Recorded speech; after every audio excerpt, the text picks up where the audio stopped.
Hi everyone, welcome to @Aman Pohania maths. स्वागत है आप सभी का इस प्यारे से यूट्यूब चैनल पर।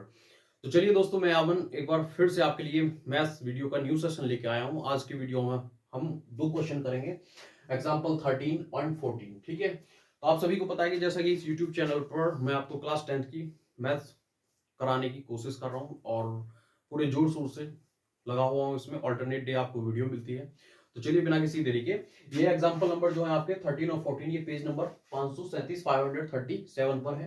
RS अग्रवाल की बुक है आपकी। ठीक है, ट्रिग्नोमेट्रिक चैप्टर। तो चलिए बिना किसी देरी के शुरू करते हैं। ठीक है, तो एग्जांपल 13 क्या कह रहा है, in triangle ABC angle B पर आपका 90 डिग्री है, ए बी आपको फिक्स दे रखा है, रेशियो में नहीं दे रखा है, 5 सेंटीमीटर दिया हुआ है एग्जैक्ट। ठीक है, BC प्लस AC आपका 25 सेंटीमीटर है। और आगे आपका find the values of sine A, cos A, cosec C और सेक सी की आपको वैल्यू निकालनी है। ठीक है, तो चलिए सोल्व करते हैं। कैसे करेंगे, अगर हम इन ट्राइंगल की बात करें, इन ट्राइंगल एबीसी, ठीक है, इसमें आपका बी पर 90 डिग्री है। ठीक है, तो हम यहां पर इस तरीके से ट्राइंगल बना लेते हैं। ये आपका बन गया ए बी और सी। ए बी आपका 5 सेंटीमीटर है। आगे दिया हुआ है BC plus AC is equal to 25 centimetre. ठीक है, अगर मैं BC को x मान लू, सपोज मैंने BC x मान लिया। ठीक है, तो यहां से A plus C plus AC जो निकालेंगे हम, वो आएगा आपका 25 माइनस एक्स, यानी कि ये आपका 25 माइनस एक्स आ गया। लेकिन एग्जैक्ट वैल्यू तो हमें नहीं पता चली, ये तो हमने लेट करा है। ठीक है, तो हमने लेट कर लिया, BC को x सेंटीमीटर कर लिया। ठीक है, अब हम यहाँ पर क्या करेंगे, पाइथागोरस थ्योरम लगाएंगे बाय यूजिंग पाइथागोरस थ्योरम। ठीक है, तो वो क्या होता है, AC का स्क्वायर इजकल टू AB का स्क्वायर प्लस BC का स्क्वायर। AC का स्क्वायर यानी कि 25 माइनस एक्स का होल स्क्वायर, AB यानी कि 5 का स्क्वायर, BC यानी कि x का स्क्वायर। ठीक है, तो A माइनस बी के फॉर्मूले से अगर इसको खोलेंगे, A माइनस बी का होल स्क्वायर का फॉर्मूला क्या होता है, A square plus B square minus 2AB होता है। ठीक है, तो 25 माइनस एक्स को उसी के फॉर्मूले से एक्सपेंड करेंगे। कैसे, देखिए, इसको ए मानेंगे, इसको बी, तो यहाँ पर क्या आएगा, ए का स्क्वायर यानी कि 25 का स्क्वायर करेंगे, क्या आएगा 625 यानी कि 625। तो यहाँ पर लिखेंगे 625 plus x square minus 50x आ जाएगा माइनस 2ab करके। ठीक है, equal to 25 plus x square. ये आपका एक्स स्क्वायर से एक्स स्क्वायर कट जाएगा। 25 इंटीजर है, 625 भी इंटीजर है, इधर आगे माइनस होगा तो आपका 600 होगा, और 50x इधर चला जाएगा। 50 से 600 जो कटेगा वो आपका 12 टाइम कटेगा, यानी कि x की वैल्यू आपकी 12 आ गई। इससे हमें क्या पता चलता है, अल्टीमेटली हमारे पास BC की वैल्यू 12 सेंटीमीटर आ गई। अगर 12 हम यहाँ पर रखेंगे तो ये आपका हाइपोटेनियस 13 आ जाएगा। क्या आ जाएगा आपका, 13 आ जाएगा। तो इस तरीके से ट्राइंगल ABC में हमें hypotenuse, perpendicular BC, AB base हमें मिल चुका है। AB तो पहले ही था, क्वेश्चन में गिवन था, तो ये हमें बेस परपेंडिकुलर और हाइपोटेनियस मिल चुके हैं। अब हमें जो ट्रिग्नोमेट्रिक रेशियोज दिए हुए हैं, दो सेम एंगल के उनकी वैल्यू निकालनी है। ठीक है, तो चलिए निकालते हैं। अगर हम साइन ए की वैल्यू निकालेंगे, साइन ए, तो एंगल ए ये है, तो इसके सामने क्या होगा, परपेंडिकुलर, ये बेस, ये हाइपोटेनियस। ये तो साइन ए ट्रिग्नोमेट्रिक रेशियोज में क्या होता है, परपेंडिकुलर अपॉन हाइपोटेनियस, यानी कि यहां से 12 अपॉन 13 आ जाएगा। ठीक है, कॉस ए निकालेंगे, तो कॉस ए क्या होता है, बेस अपॉन हाइपोटेनियस। एंगल ये है ए, तो बेस क्या होगा, ये बेस ये परपेंडिकुलर, ये हाइपोटेनियस ये, तो कॉस ए क्या होता है, बेस अपॉन हाइपोटेनियस, यानी कि 5/13 हो जाएगा आसानी से। ठीक है, आगे बात करते हैं कॉसेक सी की। कॉसेक सी, अब देखिए एंगल चेंज हो गया, पहले ए था अब सी था।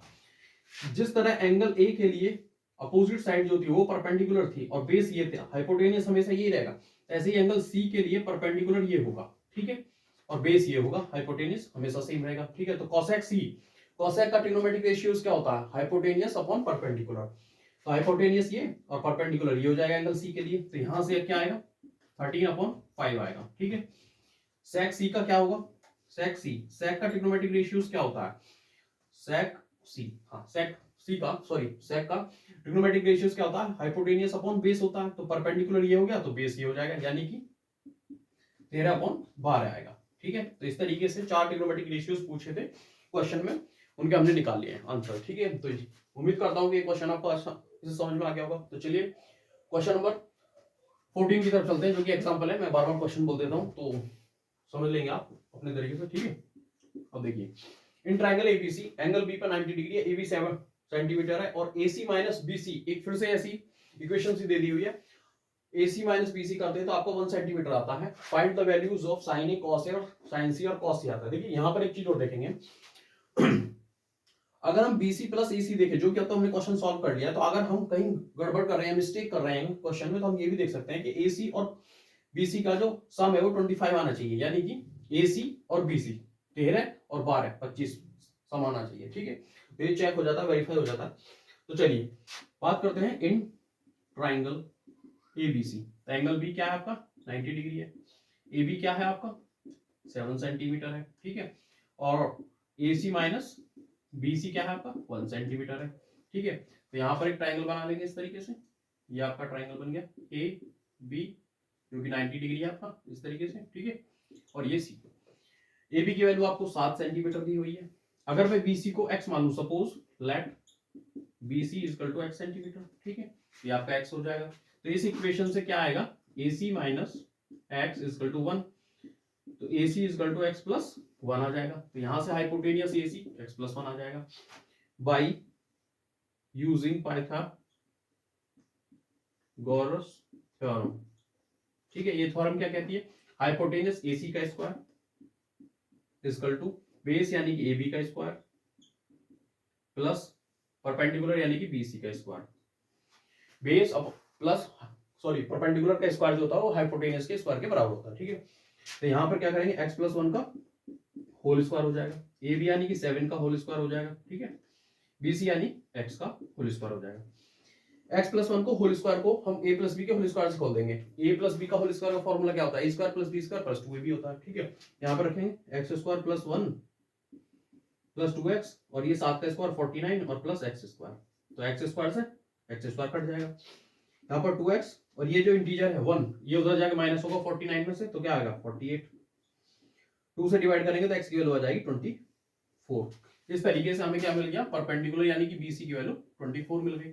अगर हम x प्लस 1 में x की वैल्यू रख देंगे तो क्या आ जाएगा, हाइपोटेनियस आपका 25 आ जाएगा, क्योंकि 24 प्लस 1 25 हो जाएगा। ठीक है, तो इस ट्राइंगल में हमें परपेंडिकुलर, बेस और हाइपोटेनियस मिल चुके हैं। अब हम जो ट्रिग्नोमेट्रिक रेशियोज हमें दिए हुए हैं क्वेश्चन में उनकी वैल्यू फाइंड करेंगे। ठीक है, तो सो सिंपल, साइन ए क्या आ जाएगा आपका, एंगल ए यहाँ पर है। ठीक है, तो एंगल ए परपेंडिकुलर ये होगा, बेस ये होगा, हाइपोटेनियस ये होगा। साइन ए क्या होता है ट्रिग्नोमेट्रिक रेशियोज में, जो रेशियो होता है वो क्या होता है, परपेंडिकुलर अपॉन हाइपोटेनियस यानी कि 24/25 हो जाएगा आपका। ठीक है, कॉस ए, कॉस का ट्रिग्नोमेट्रिक रेशियोज क्या होता है, बेस अपॉन हाइपोटेनियस यानी कि 7/25 हो जाएगा। ठीक है, इस तरीके से आगे चलते हैं। एंगल चेंज हो गया आपकी बार, साइन सी आ गया। देखिए जिस तरह एंगल ए की बात करें तो इसके लिए परपेंडिकुलर ये था, बेस ये था, वैसे ही एंगल सी के लिए अगर हम बात करेंगे तो परपेंडिकुलर ये होगा, बेस ये होगा, हाइपोटेनियस सेम रहेगा, हाइपोटेनियस कभी चेंज नहीं होता। ठीक है, तो साइन सी की बात करें तो परपेंडिकुलर ये और हाइपोटेनियस ये, तो ये हो जाएगा 7/25 हो जाएगा। कॉस सी की बात करें, कॉस सी तो क्या होता है, बेस अपॉन हाइपोटेनियस, तो एंगल सी ये है, परपेंडिकुलर ये होगा, बेस ये, हाइपोटेनियस ये। एंगल सी की बात करें तो बेस ये होगा, तो यानी कि 24/25 आपका आंसर होगा। ठीक है, तो ये आपके ट्रिग्नोमेट्रिक रेशियोज दिए होते 4। तो ये एग्जांपल नंबर 14 था। उम्मीद करता हूं कि 13 और 14 आपको पसंद आए होंगे। अगर आप कोई भी सजेशन चाहते हैं, कोई इंप्रूवमेंट चाहते हैं तो आप कमेंट सेक्शन में बता सकते हैं। तो चलिए दोस्तों, वीडियो पसंद आया तो लाइक करें, शेयर करें, कमेंट करें और चैनल को जरूर सब्सक्राइब करें। Thank you for watching.